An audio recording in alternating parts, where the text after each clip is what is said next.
¿Qué hay, compañeros? En el segmento de hoy en Historia Chapina aprenderemos un poco sobre el conflicto armado interno, para lo cual viajaremos a los lugares que fueron frecuentes en esta guerra. Así que como primera parada nos dirigimos hacia Quiché. El conflicto armado interno de Guatemala fue uno de los enfrentamientos más prolongados y sangrientos de América Latina. Inició en la época de 1960 hasta la firma de la paz en 1996. Este enfrentamiento tuvo como principales grupos guerrilleros y el involucramiento de la Fuerza Armada Guatemalteca, que luchaban por desigualdad, justicia y equidad, en un contexto donde había pobreza estructural, racismo y desigualdad, mayormente contra comunidades mayas. Durante más de 3 décadas, Guatemala vivió una guerra civil caracterizada por enfrentamientos entre gobiernos militar y grupos insurgentes, en el marco de profundas desigualdades sociales, racismos y represión política. Este conflicto dejó un saldo trágico de más de 200,000 víctimas, en su mayoría civiles, y provocó un impacto duradero en la sociedad guatemalteca. A continuación conoceremos las causas del conflicto armado.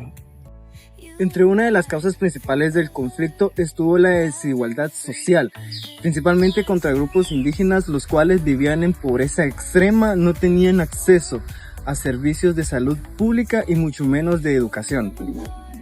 Otra de las causas fue la exclusión política, ya que el poder estaba concentrado en élites militares y económicas, dejando por lado sectores populares de la población.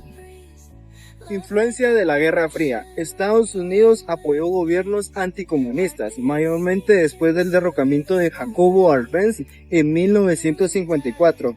Esto apoyó el movimiento de grupos insurgentes en la época.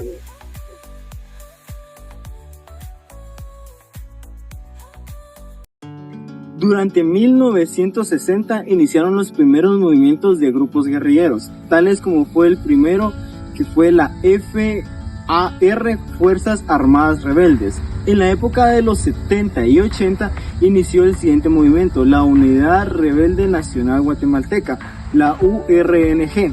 Este grupo principalmente agrupó a todos los demás organizaciones que influían en el país guerrilleros.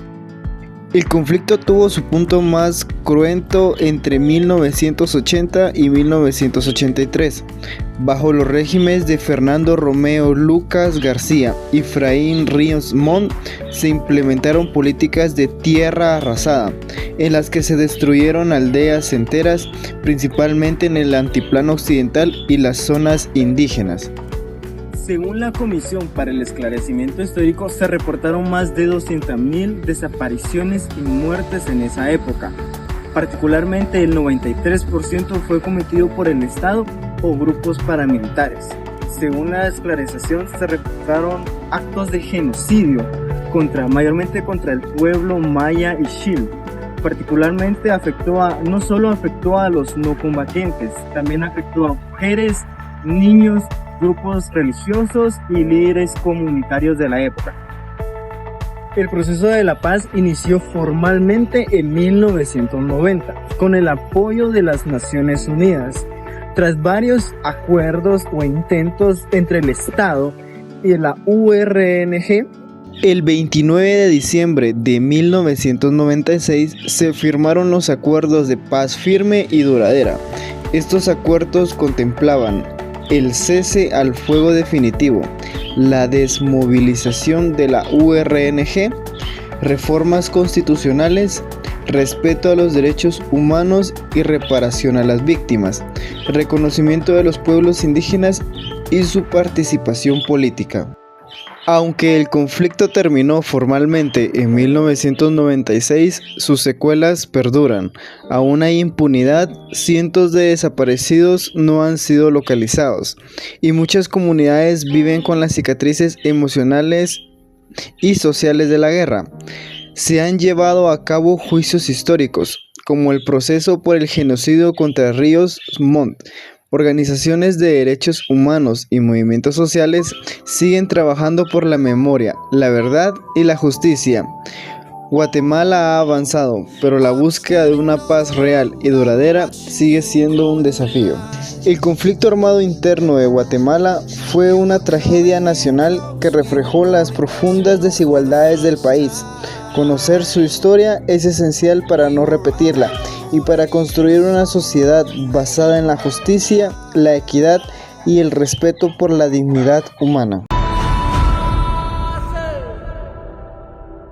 Y así nos despedimos de nuestra hermosa Quiché y regresamos a la ciudad capital.